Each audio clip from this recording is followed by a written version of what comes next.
I have the pleasure of introducing to you today Commissioner Edith Ramirez, who came to us from Los Angeles about a year ago. She joined the Federal Trade Commission in April of 2010.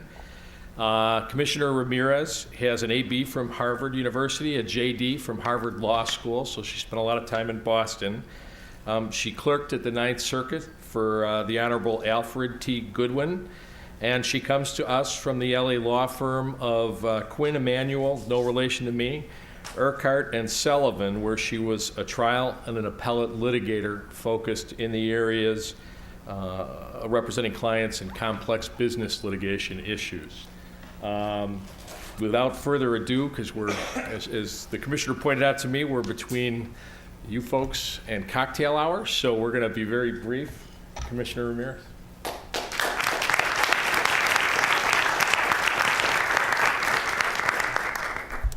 Thank you very much. Let me just say that I'm very delighted to be here with all of you, and I would like to thank EPIC and the Future of Privacy Forum for inviting me to speak today.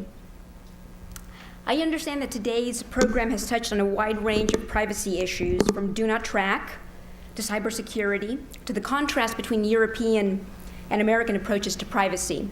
And what I'd like to do to close the day is to focus on privacy in the mobile environment, which is a key part of the Federal Trade Commission's privacy agenda. The theme of the conference is "The Future is Now," and nothing embodies that more than mobile technology. As others have remarked, the future of mobile is the future of everything. But as a student of history, I think it's useful to view the present and the future through the lens of the past. History teaches that significant technological advances bring both tremendous benefits to consumers while often creating new privacy threats. In 1890, Louis Brandeis and Samuel Warren published their influential law review article, The Right to Privacy. Warren and Brandeis feared that new mechanical devices would invade the sacred precincts of private and domestic life. The new technology that caused this alarm was the snap camera, which Eastman Kodak introduced in the 1880s with the slogan, "You press the button, we do the rest." Although photography had been around for many years, this cheaper and lighter camera enabled instant and candid photos of people in their everyday lives. This technological advance coincided with the rise of a tabloid press, which now had the means to print personal and potentially embarrassing photos of anyone. Warren, Brandeis, and many others were alarmed by the privacy ramifications of these developments. They cautioned that these new devices threatened to make good the prediction that what is whispered in the closet shall be proclaimed from the housetops. And little did they know how such concerns would manifest themselves in the 21st century. While the new consumer technology of the late 1800s was the Kodak snap camera, today our digital lives are being transformed by mobile technology. As of this February, nearly 70 million people in the US own smartphones. This is a 13% increase in smartphone ownership as compared to the prior 3 months. Today's smartphones are so powerful and sophisticated that their owners could not have imagined them just a few years ago. And smartphone users can choose from hundreds of thousands of applications that offer astonishing functionality, from the mundane and frivolous, like the much-loved Angry Birds, to the life-saving, such as apps to donate to victims of natural disasters. But what are the features of today's smartphones and tablets that make them a new technology with new privacy concerns? After all, there's been widespread access to the internet via the desktop computer for nearly 2 decades. And a number of the privacy concerns raised about mobile have been voiced about the general online environment for many years. So again, back to the Kodak snap camera. It wasn't the first camera sold in the US, but it was cheaper and more widely available than prior cameras. And it was portable, mobile, in a way that earlier cameras were not. From a privacy perspective, those features made all the difference. And today's mobile devices have several defining features that also make a world of difference. First, mobile devices are highly personal, always with you and always on. While desktop computers are often shared by multiple users, mobile phones are almost always used by only one person. And consumers take them nearly everywhere they go. Think of your own behavior. When was the last time you went out without your smartphone? For most people, that's as rare as leaving home without a wallet or a purse. How often do you turn off your smartphone? For most of us, I imagine the answer is almost never. Not even when we sleep. In fact, 2/3 of American adults have slept with their phone at their bedside. Then there's location. As with real estate, the three most important things about mobile are location, location, location. To an unprecedented degree, these devices collect information about consumers' precise whereabouts. When you factor in that smartphones are always with us and always on, the result can be a nearly complete record of where we spend our every moment. This record can reveal sensitive information such as visits to a hospital or a doctor's office, church, school, or a political meeting. Third, in many cases, mobile apps can collect a wide variety of information, some of it quite revealing about users beyond their location. The Wall Street Journal has reported that many companies access a broad range of information, including the user's contacts, phone number, gender, age, and what other apps have been installed. If software on your desktop computer did that, it might be called spyware. And fourth, mobile devices and their apps are especially popular with kids and teens, and many are designed for children. Kids today learn how to play a game on a smartphone before they learn how to read, and they are often given their own mobile device, increasingly a smartphone, long before they receive their own PC. Whenever minors are involved, privacy concerns are at their peak. It's chilling to think what could happen if, for instance, information gleaned from a mobile device or application about a child's daily schedule and whereabouts got into the wrong hands. Mobile devices can also be a payment mechanism in a way that desktop computers will never be, and this too will raise unique privacy and data security issues. Mobile payments are in their embryonic stage, but as Google and others roll out programs to permit mobile phones to serve as a general payment mechanism, many will come to see their phone much as they now use their debit or credit card. Finally, there's mobile's smaller screen. This lack of space makes reliance on written notices to address privacy issues particularly challenging. Industry has not yet risen to meet the unique privacy challenges presented by mobile technology. Technological innovation has far outpaced privacy protection, and as a result, we now have a deepening privacy deficit. Mobile data privacy has been called the Wild West, and regrettably, this description is all too apt. Everyone understands that a navigation app or an app that provides restaurant recommendations or local coupons needs geographic information. But gaming apps and others frequently collect location data for no clear reason. This is especially alarming when apps are directed at children. Consumers today are given limited choice and notice before information about their location is shared. We do see some notice and choice today before location information is shared with apps, but what happens next? Apps are not providing effective notice and choice before passing on location data to other companies. Many consumers would also be surprised and disturbed to learn that apps are collecting and sharing other personal information about them, including a unique ID assigned to their phone. Ad networks receiving this information from multiple apps can create detailed profiles of consumers that can be shared with a variety of online and offline companies, potentially including employers, schools, and insurance companies. Against this backdrop of questionable privacy practices, many consumers report serious concerns about their privacy when using a mobile phone. According to an online survey of 1,000 consumers conducted by TrustE and Harris Interactive earlier this year, privacy is consumers' top concern when using mobile applications. So what can be done? Companies acknowledge that consumer privacy and trust are vitally important to the long-term growth of mobile, and that more needs to be done to educate consumers about mobile privacy practices. But their actions suggest they often lose sight of these truths, and that needs to change. Congress has expressed great interest in privacy issues, particularly with respect to mobile, and there's a variety of pending or expected bills on do not track, baseline privacy standards, children's privacy, and data security. In this climate, it behooves individual companies and trade associations to work proactively to protect consumer privacy. To that end, I urge companies to implement the recommendations in the preliminary report on privacy issued by FTC staff last December. For 40 years, the FTC has been the federal government's lead privacy law enforcer.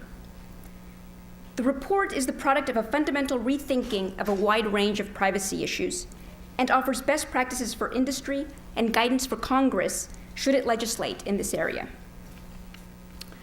The first key recommendation is privacy by design. Privacy by design teaches that companies should build privacy protections into their products and services from the outset. They should collect only the data they need for a specific business purpose, and they should only keep that information as long as it's needed. Collectively, these tenets seek to shift the burden of privacy protection from consumers onto companies. Privacy by design has clear application in the mobile arena. Companies are rolling out new mobile products and services every single day. It's cheaper for industry and better for consumers if companies take privacy into account from the earliest stages of development. This means built-in protections on mobile devices, such as encryption and providing for a data wipe at the end of the device's life. It means embedding privacy protective default settings, and it means collecting only the information needed for a specific and identified business purpose. Companies often tell the FTC that they cannot innovate unless they are broadly permitted to collect information about consumers, on the theory that they may one day identify a new use for that information. This approach to information collection is fundamentally at odds with privacy protection, and I've not seen concrete evidence that it promotes innovation. Platform developers and others should not keep information longer than necessary. For example, location information needed to identify Wi-Fi hotspots should not be retained indefinitely. In data security breach cases, the FTC often sees data retained long past its usefulness to the company that collected it. Although it has no continuing use to the company, it's highly attractive to a hacker. For this reason, good corporate risk management, no less than privacy by design, dictates that companies dispose of consumer data that they don't need. The report also recommends simplified notice and meaningful consumer choice.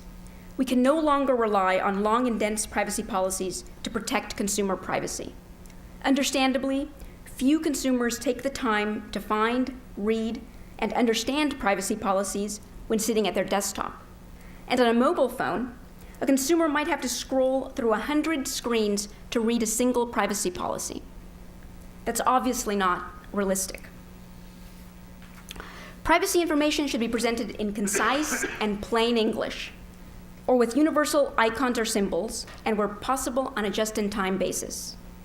For location information, there should be express affirmative consent, opt-in consent, in other words, before the information is collected. And that, of course, has clear application to the mobile arena.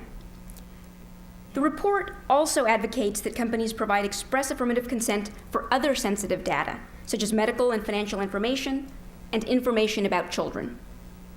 And as you know, the report also recommends the establishment of a do not track system for online behavioral advertising.